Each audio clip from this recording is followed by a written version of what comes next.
Hello नमस्कार, स्वागत है आप सभी का एक बार फिर से अपने यूट्यूब चैनल बीपीएससी एक्सपर्ट में। मैं हूं आपके साथ शुभम कुमार और आज से एक नया चैप्टर स्टार्ट करने वाले हैं, एक फ्रेश चैप्टर स्टार्ट करने वाले हैं। बहुत ही इंटरेस्टिंग चैप्टर है, ठीक है। एटॉमिक स्ट्रक्चर यानी परमाणु संरचना के बारे में बात करेंगे कि परमाणु जो है वो कैसे बना होता है, उसके अंदर क्या क्या होता है। हालांकि अभी आपको पता होगा कि उसके अंदर इलेक्ट्रॉन, प्रोटॉन, न्यूट्रॉन ये सब वगैरह है, तो पर ये कैसे इसका इवोल्यूशन हुआ, कैसे लोगों ने जाना, इसके बारे में खूब डिटेल में पढ़ेंगे। कैसे इसको एक्सपेरिमेंट किया गया, कैसे लाया गया, और फिर एकदम टू द पॉइंट कि एग्जाम में इससे क्या पूछा जाता है, उस पर सारा क्वेश्चन पे हम लोग बात करेंगे, सारे कॉन्सेप्ट पे बात करेंगे, ठीक है। तो चलिए एक दो पहले हम डेफिनेशन पढ़ेंगे और उसके बाद आज के क्लास में हम ये जो एक अणु, एक परमाणु, या यूं कहें कि मॉलिक्यूल्स या एटम, ये एक्चुअली में चीज़ क्या है, ज़्यादा आज के क्लास में हम फोकस करेंगे ये होता क्या है। अगर ये हम समझ गए तो केमिस्ट्री या आगे की जितनी चीज़ें हैं, आप यूँ कहें कि साइंस आपके लिए बहुत ही आसान हो जाएगा समझना। ये क्योंकि आप देखते हैं कि ऐसा कोई भी कॉन्सेप्ट नहीं होता है कि जिसमें कि अणु परमाणु के यूज से या इस वर्ड के यूज के बिना ये अछूता रहता है। इसके बिना कोई कॉन्सेप्ट होता नहीं है, ठीक है। तो इसलिए हमारा प्रयास होना चाहिए कि इसको अच्छे से समझ पाए, और जहाँ कहीं भी अणु या परमाणु जैसे वर्ड यूज हो तो फिर हमें कोई भी दिक्कत ना हो और उसको हम अच्छे से समझे हुए रहें, ठीक है। तो देखिए समझिएगा, पहले डेफिनेशन की एक बार जल्दी से बात कर लेते हैं कि अणु क्या है। यानी उसको मॉलिक्यूल्स बोलते हैं। किसी पदार्थ का वह छोटा से छोटा कण जो स्वतंत्र अवस्था में, सबसे इंपॉर्टेंट बात है ये, स्वतंत्र अवस्था में रह सकता है, ठीक है, उसे अणु कहते हैं या अणु कहलाता है। क्या क्या इसमें सबसे इंपॉर्टेंट बात रहा भाई, सबसे छोटा तो होना ही चाहिए, उसमें कोई बुराई नहीं है, सबसे छोटा छोटा छोटा कण हो, पर उससे सबसे जो इंपॉर्टेंट बात है इसमें कि वो स्वतंत्र अवस्था में रह सकता हो, ठीक है। जैसे एग्जाम्पल के लिए H2O है, H2SO4 है, ठीक है। तो H2O का एक मॉलिक्यूल मिलता है, H2SO4 का एक मॉलिक्यूल मिलता है, या 2 4 5 ऐसे करके ये स्वतंत्र अवस्था में रह सकता है। आप में से बहुत सारे लोगों को समझ नहीं आ रहा होगा, हमें पता है। थोड़ा सा वेट कीजिए, हमें थोड़ा जो बीइंग अ टीचर हमारा भी एक मजबूरी है कि पहले हम आपको डेफिनेशन बता दें, तो इसलिए थोड़ा सा वेट कीजिए, हमको ये बस ये दोनों पढ़ लेने दीजिए, फिर आपको हम खूब अच्छे से समझाएंगे, फिर कभी आपको दोबारा सीखने का जरूरत नहीं होगा, ये हमारा वादा है। आइए फिर बात करते हैं परमाणु, यानी उसको इंग्लिश में एटम बोलते हैं, ठीक है। कि परमाणु किसी तत्व का वह छोटा से छोटा, देखिए ये भी छोटा से छोटा ही लिखा है, जो किसी रासायनिक अभिक्रिया में भाग तो लेता है, ठीक है, या यूं कहें कि किसी रासायनिक अभिक्रिया में भाग ले सकता है, परंतु, ठीक है, स्वतंत्र अवस्था में नहीं पाया जाता। बहुत इंपॉर्टेंट बात है, ठीक है। किंतु परंतु बंधु, ये जो परमाणु है ये स्वतंत्र अवस्था में नहीं पाया जा सकता है। अणु में यही चीज था कि वो कैसा पाया जा रहा था, तो वो स्वतंत्र अवस्था में पाया जा सकता है, पर इसका क्या मजबूरी है कि ये स्वतंत्र अवस्था में नहीं पाया जा सकता है। और एक लाइन और कि परमाणु की त्रिज्या को हम नैनोमीटर में मेजर करते हैं। नैनोमीटर आपको पता ही है, 10⁻⁹ मीटर होता है, ठीक है। चलिए अब बात यह है कि हमने आपको डेफिनेशन बता दिया, ठीक है। अब कॉन्सेप्ट पे समझने के लिए चलेंगे, और एक बार हम फिर से एक बार चाहते हैं इसको रिपीट कर दें कि दोनों तो छोटा से छोटा ही है। जो अणु है वो स्वतंत्र अवस्था में रह सकता है, जो परमाणु है स्वतंत्र अवस्था में नहीं रह सकता है। परमाणु ही वो है जो रासायनिक अभिक्रिया में भाग लेता है, अणु रासायनिक अभिक्रिया में भाग नहीं लेता है। चलिए चलिए तो हम इसमें जो क्लासरूम पीपीटी है, ठीक है, जो क्लास में जिससे पढ़ाया जाता है, हम अभी उसका हमें यूज करना है। आप देखेंगे सब कुछ बायलिंगुअल लिखा होगा, ठीक है। तो पर क्योंकि ये अभी हिंदी मीडियम बैच है, तो हम तो इसमें ज़्यादा कोशिश करेंगे कि हम हिंदी वाले पे फोकस दें, लेकिन क्योंकि क्लास में जो पढ़ाया जाता है उसमें तो हमें दोनों लैंग्वेज का यूज करना होता है, क्योंकि जो प्रॉपर जो ऑफलाइन क्लासेस होती है वो तो बायलिंगुअल होती है, ठीक है। तो जैसे वही चीज़ में देखिए यहाँ लिखा हुआ है कि अणु क्या है, तो किसी पदार्थ को छोटा से छोटा कण जो कि स्वतंत्र अवस्था में रह सकता है, जो यही आपको अभी हम तुरंत बताती हैं क्या एटम के बारे में, यानी परमाणु के बारे में भी, कि रासायनिक अभिक्रिया में भाई साहब ये तो भाग ले सकते हैं लेकिन स्वतंत्र अवस्था में नहीं पाया जाता। चलिए आइए, ये रहा आपके सामने, एक सेकेंड, चलिए आइए समझने के लिए देखिएगा, आपके स्क्रीन पर कुछ आम का फोटो दिख रहा होगा, मैंगोज का। ठीक है, तो ये जो है मानते हैं कि हमारे कुछ टोकरी में कुछ आम है। ठीक है, 10, 20, 50, 100 जितना आपको दिख रहा है। ठीक है, देखने में बड़ा सुंदर लग रहा है, मज़ा भी आ रहा होगा, खाने का भी मन कर रहा होगा। तो अगर हम आपसे एक क्वेश्चन पूछें कि ये आम जो है ये किस किस चीज़ को मिल के बनता है, तो आप क्या बोलेंगे? ठीक है, जल्दी सोचिए। ठीक है, क्या ये जो आम है इसका जो सेंट्रल पार्ट है, इसके बीच में वो बीज होता है इसका, उसके ऊपर पे इसमें जो पल्प होता है जिसको गुदा भी बोलते हैं। ठीक है, और इसका जो बाहरी हिस्सा होता है उसमें जो उसका छिलका होता है। ठीक है, यही तीन चीज को मिला के एक आम बनता है। ठीक है, समझिएगा, इसको अच्छे से समझिएगा, फिर जो है आपको कभी अणु और परमाणु समझने में दिक्कत कभी नहीं आएगा। समझिएगा,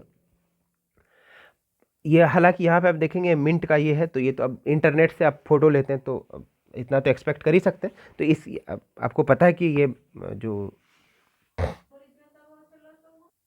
आपको पता है कि आम में तो पुदीना पत्ता पत्ता कहाँ से ही आ जाएगा। ठीक है, चलिए वापस आते हैं। ये बोल रहे थे कि आप समझिएगा कि छिलका, उसका पल्प यानी गुदा, और अंदर का जो भाग में जिसमें बीज होता है, यही तीनों के कंबाइन होने से एक आम बनता है। सर एकदम अच्छे से समझ पा रहे हैं? ठीक है, तो पर हम जब खाते हैं तो क्या पूरा आम खाते हैं क्या? तो आंसर है नहीं। ठीक है, हम क्या खाते हैं? इसका जो बीज का पल्प है, जो गुदा है, वो खाते हैं। अगर हम पूछे कि जो आपका गाय हो गई, बकरी हो गई, तो उसको हम छिलका दे देते हैं। अगर हमको जर्मिनेट करके नया पौधा चाहिए तो हम उसका बीज का यूज कर लेते हैं। तो समझिएगा, अच्छे से समझिएगा, हमको जब यूज करना है, ठीक है, तब क्या कर रहे हैं? इसका कुछ कुछ पार्ट यूज कर रहे हैं। खाने में इसका पल्प यूज कर रहे हैं। अगर जर्मिनेट करना है, नया पौधा लगाना है, तो इसका क्या यूज कर रहे हैं? तो बीज यूज कर रहे हैं। जानवरों को खिलाना है, शाकाहारी जानवरों को खिलाना है, तो इसका हम क्या कर रहे हैं? तो छिलका यूज कर रहे हैं।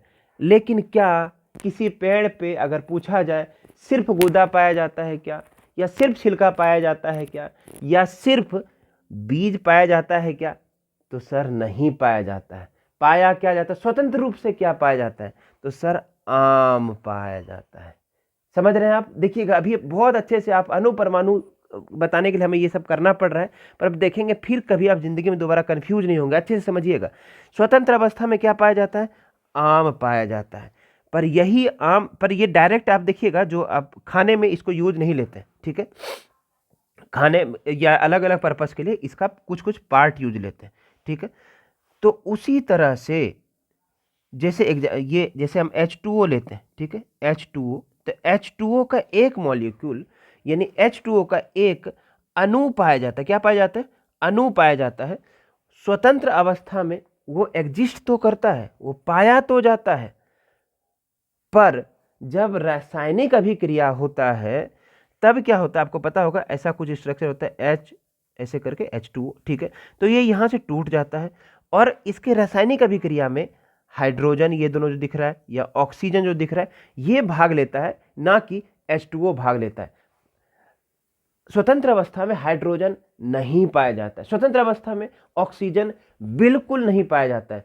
स्वतंत्र अवस्था में आपको क्या मिल जाता है? तो H2O मिल जाता है, जिसको हम लोग जल बोलते हैं, पीते हैं। ठीक है, एक बार और दूसरा एग्जाम्पल देते हैं और अच्छे से समझने के लिए। अब हम आपको ये दिखाने का कोशिश करते हैं कि ये अणु क्या है। ठीक है, मानते हैं कि ये जो आपके छत पे एक ऐसा टैंक बना हुआ होगा। ठीक है, जिसमें कि कहीं 500 लीटर का, या कहीं पे 1000 लीटर का, ऐसा यहाँ बाहर पे यहाँ पे कुछ लिखा होगा। इसमें आप लोग के घर में पानी भरा हुआ रहता होगा। ठीक है, कोई दिक्कत तो नहीं। चलिए आइए, अब मानते हैं कि उसका आधा पानी, या उससे मतलब उससे जो है बस इतना, जो ये टब आपको दिख रहा है, इतना सा पानी उससे निकाल लिए। अब बताइएगा, जो एक टैंक में पानी था से इसमें पानी डाले, पानी तो कम हो गया, तो क्या जिस चीज से वो पानी मिलके, जिस चीज से मिलके वो पानी बना हुआ था, क्या वही पानी अभी भी, क्या पानी में कोई चेंज आया है क्या? तो नहीं सर। अगर हम उससे कुछ अमाउंट निकाल लिए, तो पानी में कोई भी चेंज नहीं आता है। अच्छा अच्छा अच्छा, अगर उससे हम और कम पानी लेते हैं, एक जार में पानी ले लेते हैं, एक मग में पानी ले लेते हैं, तो इतना सा पानी ले लिए, तो क्या ये अभी भी जल ही यानी H2O ही है क्या? आप बोलेंगे हाँ सर, ऐसा 1 2 3 हजारों करोड़ों अरबों पता नहीं कितना H2O मिलके इतना सा पानी बना होगा। ठीक है ठीक है ठीक है ठीक है ठीक है, एक बात और, ठीक है ठीक है, अब ना हम एक ग्लास में पानी ले लेते हैं, इतना कम कर दिए, ठीक है। अब क्या है होगा समझिएगा, है तो अभी भी H2O, पर इसका संख्या घट रहा है, जैसे एक मॉलिक्यूल फिर H2O फिर H2O, तो हो सकता है उस समय अरबों रहा होगा, तो अभी जो है मान लीजिए लाखों में रहा होगा, ठीक है। ऐसा करके H2O H2O H2O लाखों में रहा होगा, या कोई काउंट तो नहीं किए, तो एक बस आपको बताने के लिए बस एक नंबर बोल रहे हैं, ठीक है। अब समझिएगा, अब हम बोलते हैं कि इस पानी को और कम कर देते हैं, और जो है एक बूंद बस पानी, इतना सा कि एक बूंद पानी लेते हैं, तो हो सकता है उसमें से 1000 H2O रहा होगा, ठीक है। अब इस 1000 H2O को अब देखिएगा, ये एक H2O, 2 H2O, और ऐसे ऐसे ऐसे करके 1000 H2O रहा होगा। इसमें से हम एक H2O जल का एक जो पार्ट हम निकाल लेते हैं, ठीक है, एक ले ही सकते हैं। क्या इसका वही सारा प्रॉपर्टी होगा क्या जो आप टैंक में पानी भरा हुआ था उसका, या जार में भरा हुआ था, जितना चाहिए अभी तक देखिए, इन उसका जो पानी था वही प्रॉपर्टी अभी भी इसका होगा क्या? आप बोलेंगे हाँ सर, यही होगा। और यही एक एक H2O का अणु, फिर से बोल रहे हैं अच्छे से सुनिएगा, एक एक H2O का अणु, ठीक है, मिलके इतना सारा जो आप टैंकर हो गया आप देखते हैं, या फिर अगर हम छत पे बात करें जो सिंटेक्स का जो डब्बा होता है उसमें भरा रहता है, वो एक्चुअली में है क्या? जैसे हम बात करें अपना घर बनता है तो एक एक ईंट जोड़ के इतना बड़ा बड़ा बिल्डिंग बन जाता है, वैसे ही एक एक अणु जोड़ के जितना भी चीज दुनिया में, अगर हम पानी का बात करें तो एक एक H2O का अणु जोड़ के पूरा बाल्टी या पूरा जार हम पानी भर लेते हैं। कितना होता है काउंट करने कौन जाता है? हालांकि केमिस्ट्री में उसमें काउंट करके निकाल ही सकते हैं कि एक जार में कितना है वगैरह वगैरह, पर अभी तो हमारा वो मुद्दा नहीं है। मुद्दा ये समझे कि अणु क्या है। तो यही जो इंडिपेंडेंटली जो पाया जाता है, जो स्वतंत्र रूप से एक अणु तो पाया जाता है, ठीक है। पर अब देखिएगा जब रासायनिक अभिक्रिया होगा तो अब इसको जैसे हम फर्दर ब्रेक करेंगे तो आपको पता चलेगा कि जैसे यहां देखिए, ये H2O का एक मॉलिक्यूल का फोटो बना हुआ है, अच्छे से देखिएगा। यहाँ पे बीच में एक ऑक्सीजन का एटम हो गया, ठीक है। और मतलब ये परमाणु, ये एक ऑक्सीजन का परमाणु, और एक ये 2 हाइड्रोजन का परमाणु, ये तीन, एक ऑक्सीजन और 2 हाइड्रोजन के परमाणु को मिलाने से एक H2O का अणु बनता है। समझिएगा, बहुत अच्छे से समझिएगा। जैसे बहुत सारे ईंटों को मिला के एक कमरा बन जाता है, ठीक है, वैसे ही बहुत सारे परमाणु को मिला के एक अणु बन जाता है, ठीक है। पर ये जो अणु है ये स्वतंत्र रूप से, जैसे ये आम का भी एग्जांपल लिए थे, तो वो स्वतंत्र रूप से पाया जाता है, पेड़ पे आपको मिलेगा, ठीक है। पर जब हम रासायनिक अभिक्रिया होता है तो उसमें H2O भाग नहीं लेता, ये जिस चीज से मिलके बना होता है ना वो भाग लेता है। मतलब जब रासायनिक अभिक्रिया होगा तो यहां से ये सारा टूट जाएगा, और टूटने के बाद आप देखेंगे कि हाइड्रोजन अलग हो जाएगा, ये ऑक्सीजन अलग हो जाएगा, ये हाइड्रोजन अलग हो जाएगा, और फिर जिसके साथ आप रिएक्शन करा रहे हैं ये किसी और से जुड़ेगा, वो किसी और से, और वो किसी और से जुड़ेगा। तो जो रासायनिक अभिक्रिया में भाग ले रहा है ये क्या है? एक एक परमाणु है, ठीक है, एक एक परमाणु है। और जो कंबाइंड रूप में जो पाया जाता है प्रकृति में वो क्या है? वो अणु है। अणु अकेला आपको मिल जाएगा, पर परमाणु कभी भी एक एक अकेला आपको नहीं मिलेगा। वैसे ही जैसे पेड़ पे का आम तो मिल जाएगा, लेकिन अगर आप सिर्फ एक पेड़ ढूंढे जो इसमें सिर्फ पल हो, सिर्फ पल्प हो, सिर्फ गुदा हो, तो ऐसा नहीं मिलता है। अगर आप सिर्फ सोचें सिर्फ एक पेड़ हो जिसमें सिर्फ बीज ही बीज हो, ऐसा नहीं मिलता है। मतलब प्रकृति में स्वतंत्र रूप से आम ही पाया जाता है, लेकिन जब हम उसको खाते हैं तो उसका जो अलग अलग पार्ट में उसको हम तोड़ के और जिसको जो जरूरत है वो कर लेते हैं। वैसे ही कि एक अणु जो है वैसे ही बहुत सारे परमाणुओं से मिलकर बना होता है। हम तो एक एग्जाम्पल के लिए H2O ले लिए, ऐसा ही है लाखों करोड़ों एग्जाम्पल है, ठीक है। तो वो जब रासायनिक अभिक्रिया में भाग लेगा तो पहले वो अपने परमाणुओं में टूट जाएगा, ठीक है, और उसके बाद रासायनिक अभिक्रिया में भाग लेगा। उम्मीद है आप ये समझ पाए होंगे। हमने बहुत बार एग्जाम्पल दिया, बहुत सारा एग्जाम्पल लिया, ठीक है, और बहुत बार इसको हम बताने की कोशिश किया। हमें लगता है कि आपको अच्छे से समझ आया होगा। अगर फिर भी नहीं आया है तो हम बोलेंगे एक बार इसको रिवाइंड करके फिर से देख लीजिए, क्योंकि आज हमारे क्लास का यही मकसद था कि हम आपको सिखा पाएँ कि अणु और परमाणु एक्चुअली में क्या होता है, क्योंकि अगले क्लास से जब हम बढ़ेंगे तो इसको हम डिटेल में बात करेंगे, ठीक है। तो आज के लिए इतना काफ़ी है, मिलते हैं नेक्स्ट क्लास में। यही देखिए H2O का ये जो पीछे देखे यही एक डायग्राम बना हुआ है, ठीक है, 3D रिप्रेजेंटेशन जिसको बोलते हैं। ये हो गया आपका बीच में ये ऑक्सीजन और यहाँ पे एक हाइड्रोजन ऐसे करके, ठीक है। चलिए, तो आज के लिए इतना काफ़ी है, मिलते हैं नेक्स्ट क्लास में। सो थैंक यू एवरीवन, ठीक है, थैंक यू।